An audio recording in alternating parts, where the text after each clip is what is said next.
नमस्कार, श्री पोस्ट में आपका स्वागत है। मैं स्नेहा भारती आपके साथ। बिहार की सियासत में काफी उतार चढ़ाव देखने को मिल रहे हैं। बीजेपी और जदयू के रिश्ते खराब हैं, एक दूसरे से रिश्ते अच्छे नहीं है इस वक्त।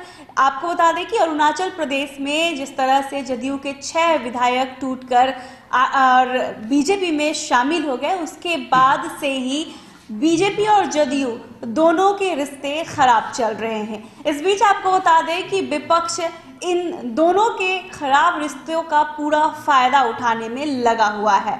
इस बीच बीजेपी ने एक और झटका देने की तैयारी कर ली है नीतीश कुमार को। जी हाँ, या यूं कहें कि नीतीश कुमार पर निगरानी रखने की तैयारी की जा रही है बीजेपी की तरफ से। जी हाँ, क्या कुछ खबर है, अनुराग से जानते हैं। अनुराग। बिल्कुल स्नेहा, आपने जो कहा, लगातार बीजेपी झटके पर झटके दे रही है नीतीश कुमार को। झटका तो मिल ही रहा है, अरुणाचल में बड़ा झटका लगा, उसके बाद नीतीश कुमार अभी तक संभल नहीं पा रहे हैं, विपक्ष उसका फायदा भी उठा रहा है। पर इस बीच जो बीजेपी जो है झटके देने की तैयारी में लगी हुई है स्नेहा।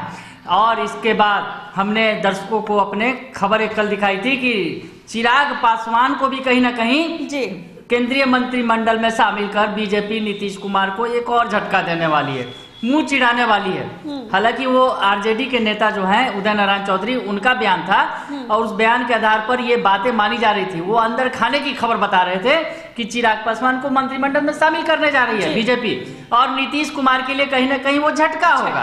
और उसके अलावा स्नेहा, अगर बात करें अरुणाचल प्रदेश, सबसे बड़ा झटका जो 6 विधायक थे जेडीयू के टूटकर बीजेपी में चले गए, तो बीजेपी जो है बराबर झटके दे रही है। दरअसल ये बिहार के चुनाव परिणाम का असर है स्नेहा। बिहार में जो चुनाव हुए उनके परिणाम आए, एनडीए की सरकार बनी, पर एनडीए की सरकार में क्या कुछ हुआ। एनडीए की सरकार में बीजेपी बड़े भाई की भूमिका में आ गई और नीतीश कुमार की पार्टी छोटी हो गई। मतलब नीतीश कुमार सीएम तो जरूर बन गए, बीजेपी के कृपा पात्र सीएम अगर कहा जाए तो सीधे तौर पर जो अगर कहीं ना कहीं कहा जाए तो सीएम नीतीश कुमार का कद छोटा हो गया है। कहीं ना कहीं वो सीएम बन गए हैं, लेकिन जो कृपा है वो बीजेपी की उनके ऊपर है। बिल्कुल, यही कहा जा सकता है, क्योंकि बीजेपी ने वादा किया था कि उनके चेहरे पर लड़े हैं तो उन्हें सीएम बनाएंगे। बीजेपी ने वादा तो पूरा कर दिया, और इस वादे की याद रह के बीजेपी के नेता दिला भी रहे हैं नीतीश कुमार को, याद दिला रहे हैं। कल ही रेणु देवी ने कहा था कि बीजेपी ने अपना वादा पूरा किया। उसके पहले तारकिशोर प्रसाद जो है डिप्टी सीएम, वो भी पूरा कह रहे थे कि वादा हमने पूरा किया है, निभाया है, नीतीश कुमार जी को सीएम बनाया है। मतलब ऐसा वादा पूरा करके कहीं ना कहीं अनुराग एहसान जताने की कोशिश की जा रही है। बिल्कुल स्नेहा, आपने सही कहा कि एहसान जो दिखाया है बीजेपी ने नीतीश कुमार के ऊपर, उसको बार बार याद भी दिला रही है बीजेपी। और बीजेपी जो कहीं ना कहीं जो सारा कुचक्र अगर कहा जाए स्नेहा जो रच रही है, या फिर अरुणाचल प्रदेश का ही मामला क्यों न ले, क्योंकि बिहार में जिस तरह से भूमिका बदल गई बीजेपी की, उसके बाद ये सारा खेल हो रहा है। बीजेपी पहले भी साथ थी, पर बीजेपी ने इस तरह का कोई खेल अरुणाचल प्रदेश के अंदर नहीं खेला। पर स्नेहा, बिहार में परिस्थितियां बदली। उस वक्त नीतीश कुमार मजबूत स्थिति में थे बीजेपी के साथ। अगर बीजेपी उस समय ऐसा कुछ खेल खेलती तो शायद नीतीश कुमार जो है बड़ा पलटवार कर देते। ये तमाम बातें हम बता रहे हैं इसलिए कि ये राजनीति है, और राजनीति में बीजेपी ने नीतीश कुमार को सीएम जरूर बना दिया, पर कहीं ना कहीं बीजेपी के अंदर ये कसक है कि हम बड़ी पार्टी हैं, हमारी तरफ से सीएम होना चाहिए था। और जो विपक्ष बार बार नीतीश कुमार को बता रहा है, समझा रहा है, कहीं ना कहीं ये बता रहा है कि बीजेपी ने जिस तरह अरुणाचल में झटका दिया, बिहार में भी आपको झटका देगी, तो नीतीश बाबू संभल जाइए। तो ये बातें कहीं ना कहीं घूम फिर के आ रही हैं, और बीजेपी सारे इस खेल में एक तरह से विलेन कहा जाए नीतीश कुमार के लिए बनी हुई है, भले ही साथ में सरकार चलाए। तो अब बीजेपी ने, हम जो बताने जा रहे हैं कि बीजेपी ने एक और तैयारी कर ली है नीतीश कुमार को मुंह चिढ़ाने की, अगर कहें, क्योंकि इस तरह का शब्द इस्तेमाल कर रहे हैं आरजेडी के नेता कि नीतीश कुमार को मुंह चिढ़ा रहे हैं, बार बार बीजेपी चिढ़ा रही है तरह तरह का जो प्रक्रम करके। और अरुणाचल में जो कुछ हुआ उसके बाद एक तरह से मुंह चिढ़ाने वाली बात ही सामने आ गई इसमें, क्योंकि नीतीश कुमार खासे परेशान थे और उनकी कार्यकारिणी की बैठक में यही मुद्दा छाया रहा, अरुणाचल ही छाया रहा। उसके बाद जेडीयू ने आंख दिखाने की कोशिश जरूर की, त्यागी बोले और उसके अलावा वशिष्ठ नारायण सिंह बोले, तमाम नेता खुलकर सामने आए, बीजेपी को नसीहत दी, गठबंधन धर्म का पालन करने की नसीहत दी और इस बीच अटल धर्म की याद भी दिलाई। इस बीच अनुराग, बीजेपी ने वो बात दर्शकों को बताई है कि बीजेपी ने अभी कौन सी तैयारी की है नीतीश कुमार को कहीं ना कहीं पटकनी देने के लिए। बिल्कुल स्नेहा, तो बीजेपी ने फिर तैयारी कर ली है नीतीश कुमार को कहीं ना कहीं घेरने की, क्योंकि अब बीजेपी ने शैडो मंत्रिमंडल यानी शैडो मंत्रिमंडल, छाया मंत्रिमंडल जिसको कहा जाए, गठन कर दिया है। दरअसल ये पार्टी के अंदर की सारी कवायद है। सरकार चल रही है बीजेपी और जेडीयू की, पर बीजेपी ने जो एक छाया मंत्रिमंडल, इसका बैठक में ये पहले ही निर्णय लिया गया था बीजेपी की तरफ से। अब बीजेपी की तरफ से ये कवायद पूरी कर दी गई है और ये जो शैडो मंत्रिमंडल यानी बीजेपी अपने नेताओं को जोड़कर एक मंत्रिमंडल तैयार करेगी।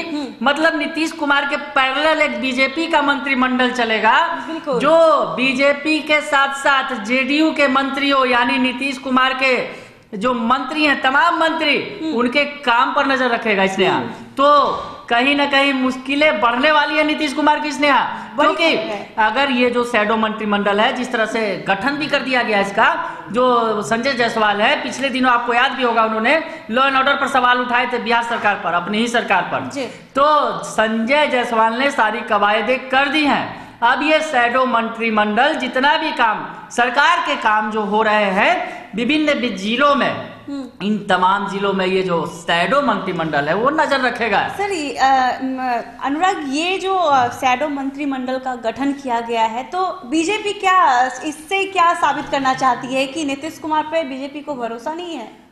बिल्कुल, देखिए स्नेहा, जिस तरह से हालांकि इस तरह की कवायदें और भी कई मतलब अगर कहा जाए कि राज्यों में की गई हैं बीजेपी की तरफ से, पर बिहार में इसके खास मायने हैं स्नेहा, क्योंकि बिहार में अगर गठबंधन की सरकार है, नीतीश कुमार के साथ सरकार चल रही है और नीतीश कुमार इस बार कहीं ना कहीं खुद का कद जो उन्होंने छोटा महसूस वो कर रहे हैं और बीजेपी को से ठगा हुआ भी महसूस कर रहे हैं। जैसा कि बात है, वो खुलकर भले ना बोले, खुलकर वो कुछ भी नहीं बोल रहे हैं, वो बोल रहे हैं कि कहीं कुछ नहीं होने वाला है। कल उन्होंने बयान भी दे दिया कि जेडीयू में कहीं कोई टूट नहीं होने वाला है। कहा ये भी जा रहा है कि शैडो मंत्रिमंडल का जो गठन हुआ है उसके द्वारा नीतीश कुमार की योजनाओं पर भी नजरें रखी जाएंगी, मतलब बीजेपी की नजर रहेंगी योजनाओं। बिल्कुल स्नेहा, सबसे बड़ी बात यहाँ पर है कि बीजेपी के मंत्रियों के काम पर तो नजर रहेगी, पर उससे ज्यादा कहीं ना कहीं नीतीश कुमार की पार्टी के जो मंत्री हैं यानी जेडीयू कोटे के जो मंत्री हैं, उनके काम पे नजर रहेगी। तो स्नेहा, आप समझ सकती हैं कि आगे क्या स्थिति आएंगी।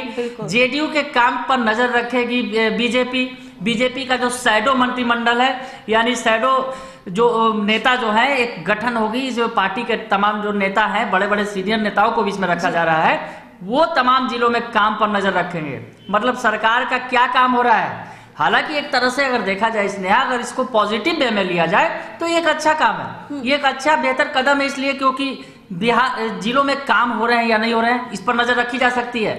पर अगर नीतीश कुमार के नजरिए से देखें और अगर विपक्ष के तौर पर अगर आप बैठे देखें स्नेहा, तो कहीं ना कहीं बीजेपी ने नीतीश कुमार की लगाम कसने की पूरी तैयारी कर ली है। बिल्कुल बिल्कुल अनुराग, तो नीतीश कुमार की लगाम कसने की तैयारी कर ली है बीजेपी ने शैडो मंत्रिमंडल का गठन करके। तो ये बड़ी खबर है कि नीतीश कुमार के काम पे, उनकी योजनाओं पर नजर रखी जाएगी।